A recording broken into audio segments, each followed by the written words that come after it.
Olá, começamos agora mais uma edição do programa Marcados pelo Sucesso aqui na Record News para todo o Brasil. Hoje eu tenho a honra de receber aqui em nosso estúdio o senador da República e também pré-candidato à presidência do Brasil em 2018, Álvaro Dias. Como vai, Álvaro? Muito prazer. Oi, muito bem, Bruno. E muito obrigado por ter aceito o nosso convite. Uma satisfação começar a semana aqui trabalhando com você. Que bacana, vamos lá. Senador, como é que foi? Conta um pouquinho da tua infância.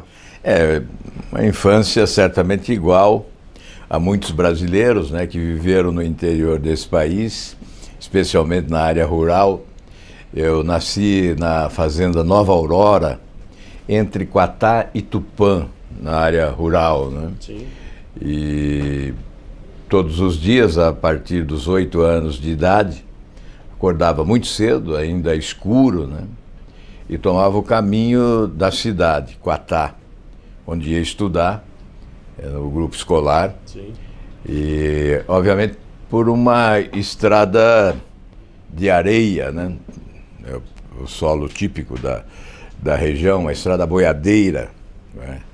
Eu me lembro bem dos sustos que levava, né? Porque ao lado as árvores e sempre um barulho assustava, tirava ali o alpargata rodas, ou o Quedes, que a gente dizia na época, né? Ia descalço até a cidade, onde limpava os pés com jornais para colocar o calçado e ia até a escola. Então começou lá e, obviamente, o meu avô dizia o seguinte: na casa desse homem, quem não trabalha não come. Então, quando voltava, tinha que ir para a roça acompanhando. Ia para a lida, como diz o interior, né? Proprietários da área, não eram empregados, né? Sim. Mas como se fossem empregados. Agora, o senhor é de uma família grande, né? 10 irmãos, né? Tivemos 10 irmãos. São 10 irmãos. Hoje somos 7 vivos, né? Como que era esse convívio com seus irmãos? Do que o senhor lembra de brincar nessa época? Vamos buscar um pouquinho desse passado. Na roça, sempre na roça, né? Na infância. O futebol era inevitável, né? Então, desde criança, bola de meia e ali os campinhos de futebol. Em Maringá, especialmente, já com a idade de 10 anos, 12 anos, uma fase de futebol até chegar à universidade, né? A diversão principal era o futebol. Sim. E, obviamente, rio, lago, pescaria, enfim, coisa do campo mesmo, né? Aliás, eu digo sempre que os nossos governantes são muito urbanos, eles precisam colocar um pouco o pé no chão do interior do país e conhecer a realidade do campo, porque é a agricultura que carrega nas costas do Brasil nos últimos anos. Que move o país, né? Exatamente. Senador, o senhor é formado em História, né? Esse interesse por essa formação, o senhor pretendia ser docente à época, não?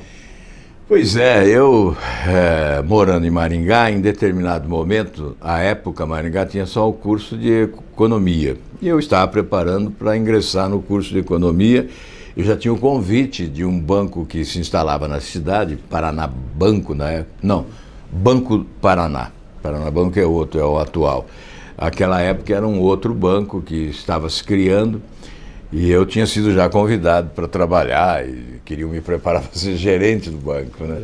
E eu, não sei porquê, achei que eu tinha que sair e resolvi ir para Londrina. E já era um pouco tarde, eu queria fazer Direito. Certo. E não havia mais tempo de fazer a matrícula para me inscrever para o vestibular de Direito. Aí eu pedi ao irmão, que era professor na Universidade de Londrina. À época não era ainda universidade, eram 3 faculdades, né? Direito, Filosofia e Odontologia. Ele lecionava na Faculdade de Filosofia. Sim. E eu disse que iria estudar Direito. Ele, não há mais possibilidade. Eu falei, então me inscreva aí na História. Sim. Aí eu fiz o curso de História, depois fiz o Direito parcialmente, não terminei. Concluí o curso de História, depois iniciei o de Direito, mas aí a política me levou e eu acabei não concluindo o curso de Direito. Como é que a política apareceu na sua vida? Apareceu na universidade, né? Eu era acadêmico e logo que cheguei em Londrina, embora a timidez própria de quem vem do campo, né? eu fui cooptado para participar do centro acadêmico, como secretário já no primeiro ano, e depois, no segundo ano, como presidente do centro acadêmico. Foi quando eu acabei, obviamente, ganhando um pouco mais de espontaneidade na fala, né, por comunicação. Eu fui obrigado a me comunicar em sala para pedir votos para ser presidente do centro acadêmico. Então aí você vai espancando a timidez devagar, né? E depois eu acabei também sendo convidado para trabalhar numa emissora de rádio. E como eu queria me sustentar, estudando, mas me sustentar sem receber a mesada do pai, né? Sim. Aliás, aprendi com meu avô, né? Quem não trabalha não come. E aí eu fui para o rádio também. Então eu creio que a universidade e o rádio é que alavancaram para... Mas surgiu o convite para que eu disputasse uma eleição quando eu estava discursando na inauguração de uma biblioteca da faculdade. Ingressaram no recinto políticos do governo e eu mudei o rumo do discurso e passei a criticar aqueles políticos, né? E a partir daquele momento o diretor da faculdade era político da oposição e ele veio e disse: olha, você vai ser candidato a vereador. Eu falei: ó, você está brincando comigo, né? Já intimou ali, né? De forma nenhuma, você está brincando comigo. Aí quando chegou o ano da eleição, ele voltou e disse: olha, vim te convidar. Eu falei: ó, meu título é de Maringá, não posso ser candidato em Londrina. Ele: não, eu transfiro. Não, os meus pais não querem que eu vá para a política. Não, eu vou à casa dos seus pais. Aí pegou o carro, foi até Maringá, aí consultou meu pai olhou e disse assim: olha, eu não vou proibir para que mais tarde você não diga que não foi o que queria ser, porque eu não deixei. Sim. Mas cuidado com a política. Aí começou. Muito bom. Bom, de lá para cá, uma carreira vitoriosa. Foi vereador, deputado estadual, deputado federal, governador de um importante estado, como o Paraná. Quais foram, na sua visão, os seus maiores acertos desses mandatos? Olha, como governador, sem dúvida, a disposição para a reforma, que, aliás, é uma exigência nacional hoje. O Brasil é um país à espera de reformas. E nós vivíamos naquela época uma crise fantástica, talvez a maior crise financeira da história da administração pública brasileira, com a inflação superando 80% ao mês. Você imagine uma inflação de mais de 80% ao mês. Era impossível planejar para a semana seguinte. Sim. E o déficit público era enorme, portanto, o que se arrecadava era engolido pela inflação antes que chegasse aos cofres públicos, né? Aos cofres do governo estadual. E nós tivemos que fazer uma grande reforma. Ao final do meu mandato, o Joemir Betting, né, na época estava na Rede Globo, no Jornal Nacional, ele fez o seguinte comentário: é apenas um Estado brasileiro, apenas um, termina a gestão com superávit e um grande programa de obras realizado. Um milagre operado por um par de santos. Reforma administrativa e saneamento financeiro do Estado. O Paraná demonstra que a administração pública no Brasil ainda é viável. Comentário de Joemir Betting, que sintetiza o governo. E eu respondo com esse comentário a sua pergunta. O que eu considero destacado naquela gestão de governador foi exatamente a coragem da reforma e o combate à corrupção. Naquele tempo eu era muito jovem, tinha 40 anos, e entendia que se eu não fosse rigoroso, a corrupção poderia tomar conta. E o que eu fiz foi utilizar um expediente que à época constava da Constituição, que se chamava prisão administrativa. Então o chefe do executivo poderia prender sem recorrer à justiça, sem recorrer ao juiz. Não era a prisão resultante de uma decisão judicial, era resultante de uma decisão do chefe do executivo. Portanto, um instrumento perigoso. Sim. Nas mãos de alguém sem responsabilidade, certamente poderia causar um grande transtorno. Senador, falando em corrupção, o senhor tem 43 anos de vida pública, passou por 6 partidos, né, até hoje, governou um estado importante, enfim. Hoje o senhor está à frente do Podemos. Digo à frente porque até então o colegiado tem sugerido o seu nome como pré-candidato à presidência. E o senhor em entrevistas costuma dizer que saiu dos partidos sempre que a corrupção batia à porta. É verdade. O que o faz pensar que o Podemos é diferente disso? Olha, primeiro, quando perguntam se eu mudei de partidos muitas vezes, não é? Eu digo que não, nunca mudei de partido. Porque eu não considero partidos o que existe no Brasil. São siglas para registro de candidaturas. Não há identidade programática. Então você vê um latifundiário da extrema-direita se filiando ao PCdoB para se eleger por achar mais fácil se eleger no PCdoB em determinado momento. Então houve uma degradação partidária no Brasil. E com a Operação Lava Jato, então, isso ficou visível em relação à corrupção, né? A Operação Lava Jato denominando partidos de organizações criminosas, lavanderia de dinheiro sujo. Então não há nenhum constrangimento quando se muda de uma sigla para outra. E, na verdade, eu sempre mudei procurando um partido e não encontrei. Agora estou nesse movimento chamado Podemos, que tem que levar, obviamente, legalmente, né, oficialmente, a denominação de partido, mas que todos nós que o integramos consideramos um movimento que se tornará um partido inevitavelmente. Certamente, se nós conseguirmos a adesão de pessoas lúcidas, conscientes, interessadas na construção de partidos verdadeiros, nós teremos um partido de verdade. Certamente nascerá nas eleições do ano que vem, quando o povo escolherá deputados estaduais, federais, senadores, governadores e o presidente da República. Esse é o nosso desejo, esse é o nosso sonho. Então, o que faz esse partido de diferente? Ele procura fazer a leitura correta do que se passa no país. Quais são as prioridades eleitas pela população? Nós queremos adotá-las como nossas causas para o combate partidário que devemos empreender. Então esse é o nosso objetivo. Por isso que nós falamos em democracia direta, que implica consultar a população. Aí você pode me perguntar, mas os deputados do Podemos votam de forma desunida.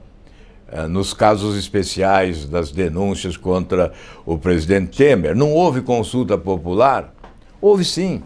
E a presidente do partido, a deputada Renata Abreu, que é uma líder importante na Câmara dos Deputados, ela orientou o partido para que votasse pelo acolhimento da denúncia em razão do que quer a população.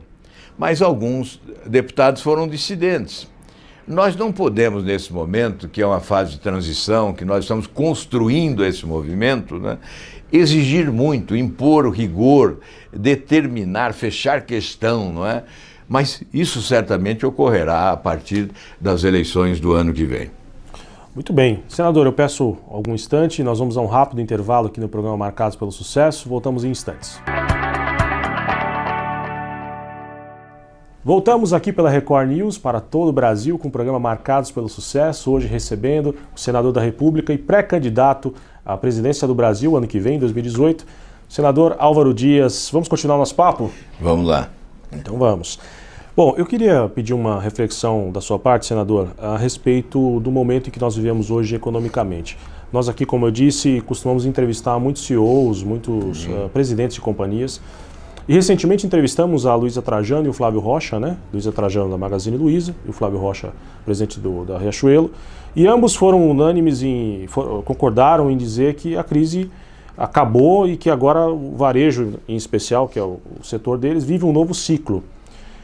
A gente sabe que o governo do presidente Temer passa quase que semanalmente por novas dificuldades ou novas denúncias ou coisa do gênero. Mas algumas medidas econômicas tomadas pelo ministro Meirelles têm feito com que a economia, ainda que timidamente, reaja. Qual a sua avaliação sobre essas medidas?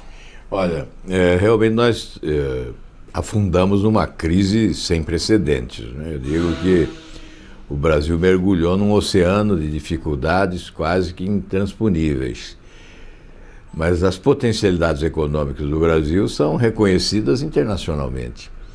E aos poucos a economia foi se descolando da crise política. Então, muito mais pela força vegetativa da economia brasileira do que por medidas adotadas pelo governo, porque as medidas são tímidas. As medidas adotadas pelo governo não atingem o alvo principal, que é a dívida pública, é o déficit público. O que se vê é uma recuperação da economia privada. É muito mais uma reação...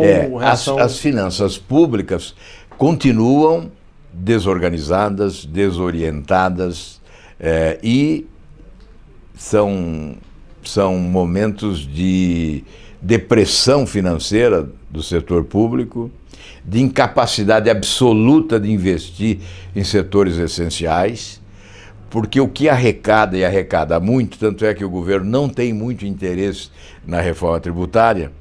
Ele fala muito em reforma da Previdência, sim, falou na reforma trabalhista, falou em teto de gastos, mas veja que na reforma tributária o governo não fala muito.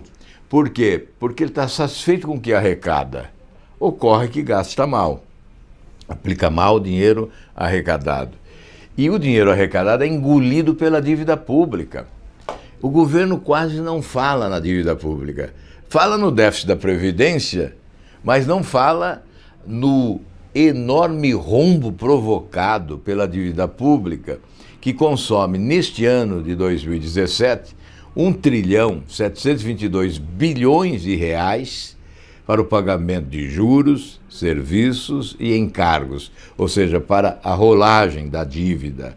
Isso significa 52% do orçamento da União. O déficit da Previdência corresponde a cerca de 12% do orçamento da União.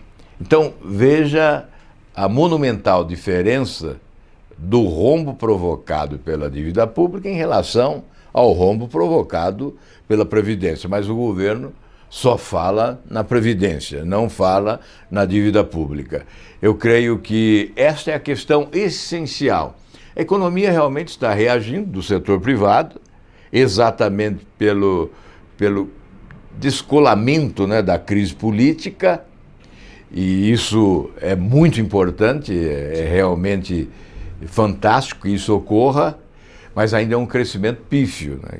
Nós temos que crescer logo, a partir de 2019, pelo menos 4, 5% ao mês, para começar a recuperar o prejuízo.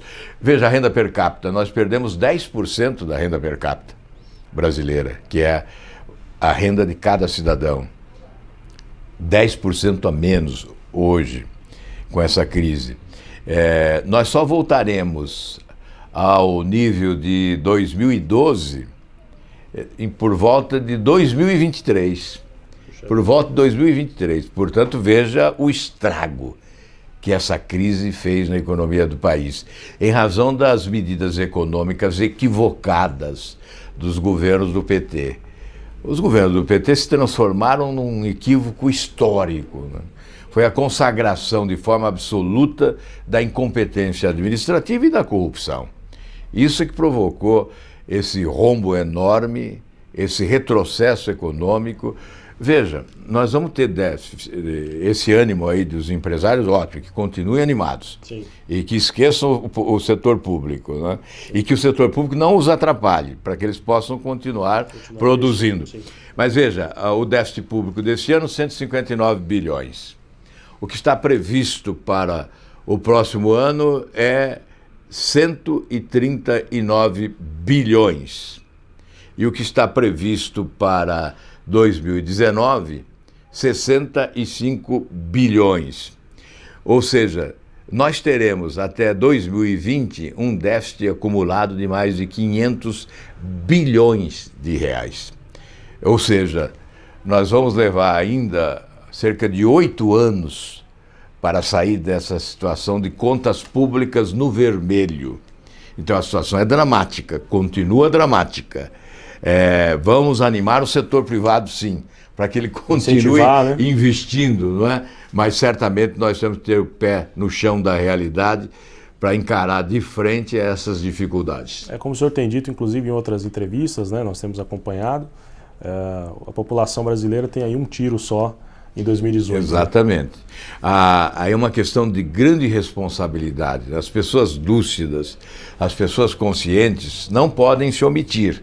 Tem que assumir uma postura de protagonismo, tentando influir para evitar o mal maior da péssima escolha. Se a escolha for infeliz, o Brasil vai continuar sangrando, o povo brasileiro vai continuar sofrendo. Então, é crucial, é fundamental uma boa escolha nas eleições do ano que vem.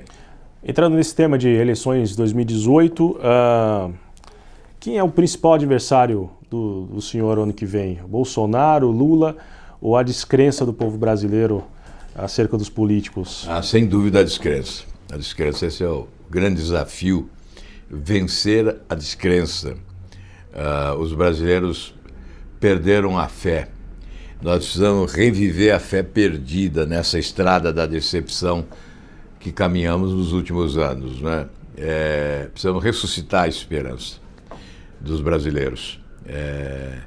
E, obviamente, eu confio que, durante o debate eleitoral, seja possível, cidadão... Eu só sou candidato porque eu acredito na inteligência das pessoas, senão eu não seria. Por que eu não seria? Porque não temos dinheiro para a campanha, vai ser uma campanha pobre, franciscana. Não temos estrutura. Nós estamos organizando um partido agora. Não temos tempo de TV. Portanto, nós só temos obstáculos. Sim. Mas eu creio que esses obstáculos, diria popularmente, desse limão dá para fazer uma limonada, porque certamente esses obstáculos serão encarados pelo cidadão inteligente como um ponto a favor. As grandes alianças serão encaradas pelo eleitor desta forma: olha, o bolo é pequeno demais para tanta gente comer. Foram essas alianças alargadas que levaram o país a esta crise. Essa aliança enorme é que aumentou a despesa pública, porque o presidente da República, para cooptar apoio, partidos e políticos de modo geral, foi criando estruturas. São 149 empresas estatais do Brasil, 30% criadas nos governos do PT. Criaram ministérios, diretorias, departamentos, coordenadorias, secretarias, cargos comissionados, agências, etc. Cresceu a máquina pública, né? Inchou, se tornou um paquiderme enorme que come demais e anda pouco, não tem força. São paralelismos, superposição de ações. Então, a refundação do Estado, a reforma do Estado brasileiro passa exatamente por apoio popular e não por apoio partidário. Olha, nós não temos o sonho de trazer muitos deputados federais para o partido. Só podemos trazer aqueles que acreditam nesse projeto. Aqueles que esperam, eu preciso de 2 milhões do fundo partidário para minha campanha eleitoral, esses não virão. Esses não virão, porque nós não temos. Aqueles que querem, olha, eu quero depois nomear fulano, ciclano, beltrano, eu quero participar do governo nomeando, esses também não virão. Porque deputado não existe para nomear ninguém. Sim. Deputado existe para legislar, não é? Senador para legislar.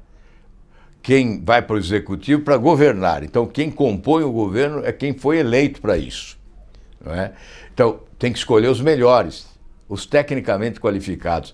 Um deputado, eventualmente, pode indicar até 10 ministros, 20 dirigentes de empresas ou de departamentos e tal, desde que eles indiquem os melhores. Sim.